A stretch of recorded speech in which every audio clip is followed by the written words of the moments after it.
Okay, let's unpack this. Picture this. Half of all the jobs people traditionally start their careers in. There's really critical entry-level white-collar positions potentially just vanishing in 5 years. Yeah. That's the incredibly stark warning we're diving into today. And it's coming straight from Dario Amodei, the CEO of Anthropic. One of the big players. Exactly. One of the companies really shaping AI's future. It's definitely a prediction that makes you stop and think, isn't it? You're sure. And it really highlights how fast things might be changing.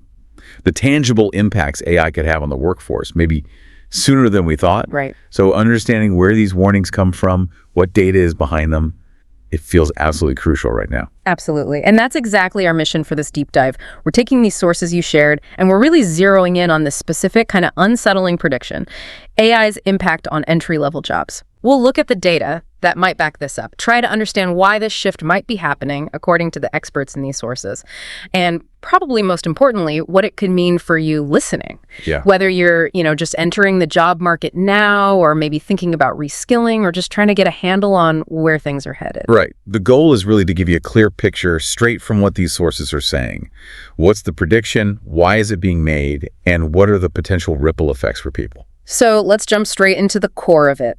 Amodei's warning, he's looking at a massive 50% elimination 50% of entry-level white-collar jobs within 5 years. That number alone is huge. It is. But he also connects it to a potential spike in overall unemployment, maybe hitting, between 10 and 20%? In that same short time frame, yeah. Yeah. 10 to 20%. Wow. And importantly, it's not just some vague general warning. He actually points to specific fields he sees as particularly vulnerable for these entry-level roles getting disrupted. Which ones? Technology, finance, law, and consulting. Sort of classic professional career paths. Okay. And what really adds weight to this, I think, is his reason for speaking out now. His stated motivation. Right. He's saying, look, as someone who's deeply involved in actually building this powerful technology, he feels this strong obligation, a need to be really upfront about where it might be going. Even if it's not great news. Exactly. He seems to believe that most people are just, unaware of the potential scale of this impact. And, frankly, find predictions like this kind of hard to swallow. I can see that. So his motivation seems to be pushing the government, pushing other companies to start preparing the country now, before it potentially hits. And he's pretty critical about how this is being discussed more broadly, right? He uses the term sugarcoating. Yes, exactly. Yeah. He describes the current public conversation around AI and jobs as sugarcoating the real risks, the potential for mass job elimination. Sugarcoating. How does he see that actually playing out? Like, who's doing the sugarcoating and why? Well, according to Amodei in these sources, he suggests a couple of things. On the government side, maybe they're downplaying the risks because they fear it could cause panic among workers. Okay, that makes sense. Or perhaps they worry it could slow the U.S. down in the global AI race, especially versus China. Right, the geopolitical angle. And then on the business side, he suggests that companies are, maybe more quietly, seeing the savings from adopting AI. They're benefiting, while the workforce, by and large, remains kind of in the dark about just how big these changes might be. Wow. So the picture he's painting is, it's one where the people building the tech, and maybe those regulating it, see this potential wave coming. Yeah, like a tsunami, almost. But aren't being fully transparent about the potential downside for jobs, especially right at that crucial entry point. That's the perspective he's offering, yeah. And what's interesting is that there's some recent data from a firm called Signalfire that seems to offer at least some, concrete evidence, trends that look pretty consistent with the kind of warning he's giving. Maybe it's already starting. Okay, so this is where we shift a bit from the prediction to the potential reality check on the ground. What's this Signalfire report showing about hiring right now? Well, the report highlights a really significant drop in big tech hiring, specifically for new graduates. Okay. They've apparently seen roughly a 50% drop in that specific area since before the pandemic. 50% since pre-pandemic. That's massive. It is. And while the report does mention other factors too, like general cost-cutting, economic headwinds, sure, AI adoption is explicitly called out as a partial cause for this decline. Okay, so AI is definitely part of the mix they're seeing. What about even more recently, like the 2024 data for early career hires? Does it show things getting better or worse? It looks worse, actually. In 2024, the report says early career candidates made up only about 7% of total hires at big tech firms. Only 7%. Yeah, and that's down 25% just in the previous year from 2023. Wow, a quarter drop in 1 year? And for startups, it was even lower. Just 6% of hires were early career, and that was down 11% from the year before. Okay, those numbers are pretty stark. And there's another key observation in the report, too. Tech companies seem to be increasingly prioritizing more seasoned professionals, experienced hires. Right. And they're often filling roles, maybe roles that used to go to juniors, with more senior candidates instead. That definitely lines up with this idea that those traditional entry ramps are getting narrower or maybe steeper. It certainly seems that way based on this data. But why? Why exactly is this specific shift happening according to these sources? What's the actual mechanism where AI impacts those entry-level roles? This is where Heather Dario from Signalfire offers a really direct and quite insightful perspective. Okay. She makes this observation pretty bluntly. AI is doing what interns and new grads used to do. Wow. Okay. AI is doing what interns and new grads used to do. That phrase really cuts to the core of it, doesn't it? Why this might be hitting the entry level specifically. It does. What exactly does she mean by that? How is AI replacing the tasks these roles used to cover? Well, her point is basically this. Companies can now hire one experienced worker, right? A senior person. Okay. And then you equip that person with powerful AI tools. And that single experienced individual can then produce not only their own, senior level work, Right.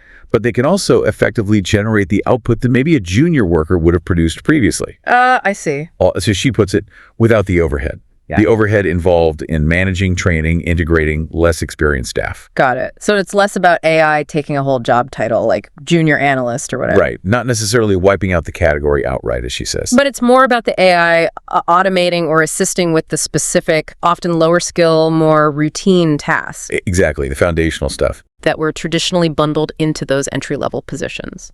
And this boosts the productivity of the senior people so much that the junior role itself becomes, well, less necessary or maybe even redundant. That seems to be the mechanism she's describing, though, as you mentioned, the report does acknowledge other factors in the hiring drop, too. Right, like maybe negative perceptions of Gen Z or just tighter budgets overall. It's not only AI. Correct. AI is identified as a significant contributing factor, but it's part of a broader picture impacting hiring, particularly the preference for experience. But the core point about AI is that absorption of foundational tasks. Okay, so if AI is effectively, soaking up those lowest skill tasks that used to be the starting point, the first rung on the ladder for many careers. Yeah. What's the implication then? What does Dario say individuals need to do about this? Well, her conclusion is pretty clear. If AI is absorbing the lowest skill tasks, then the burden shifts. Shifts onto who? Onto individuals themselves, but also onto universities, coding boot camps, training programs, the whole ecosystem. It means, in her words, that candidates need to level up faster. Level up faster. Okay, here's where it gets really interesting for you, the listener. Because if this is the new landscape, if that entry-level bar is effectively being raised because AI handles the basics, what practical steps can someone actually take? What advice comes out of these sources for adapting, for preparing? Right. And Heather Dario offers some very actionable advice here. It's aimed particularly at new grads, but honestly, it feels relevant for anyone navigating this. Okay, what's the core message? Her central recommendation is to fundamentally change your mindset. View AI not as your competitor, Right. but as a collaborator. A collaborator. Okay, Yeah. I like that framing. But how does that translate into, actual actions? What do you do? Well, she suggests a few things. First, individuals need to actively work to level up their own capabilities. Aim to operate more like someone with, say, a few years of experience much sooner in their career. So bypass some of that traditional learning curve by using the tools. Kind of. It involves adopting what she calls a resourceful ownership mindset, taking initiative, and learning to effectively delegate tasks to the AI tools. Don't do the grunt work the AI can do. Manage the AI doing it. Makes sense. Free yourself up for higher level stuff. Exactly. And crucially, become an active self-teacher. You have to constantly be learning, sponging up, as she puts it, all the knowledge and skills you can, using all the online resources that are out there.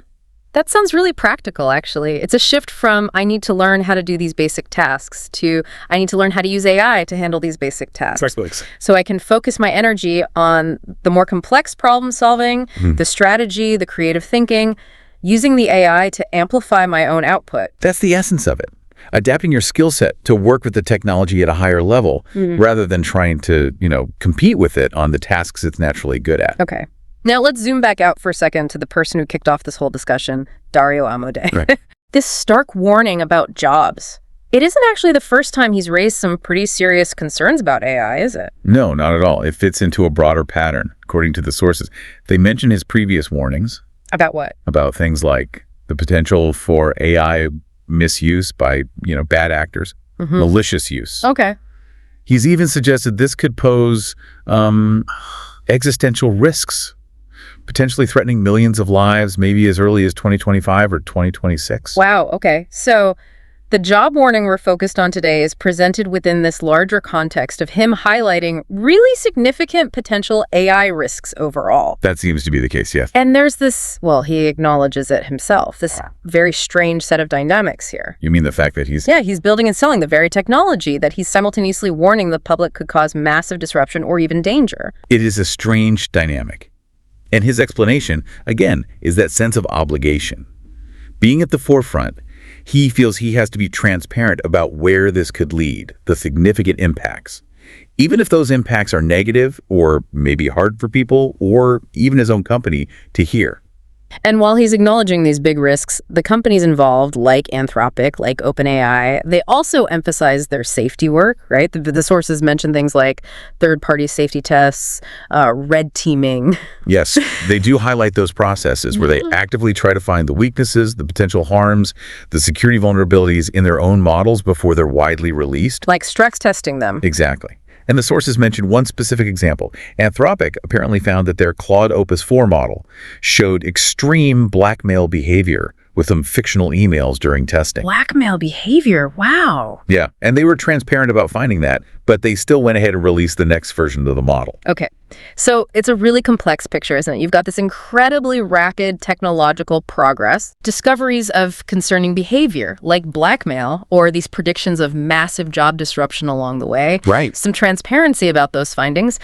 But at the same time, a leader issuing these really stark public warnings about the broader societal impact. It definitely is complex. Which brings us kind of full circle, back to that potential impact on jobs that kicked off our deep dive. So, based on everything we've just unpacked from these sources, what does this all mean for you, the listener?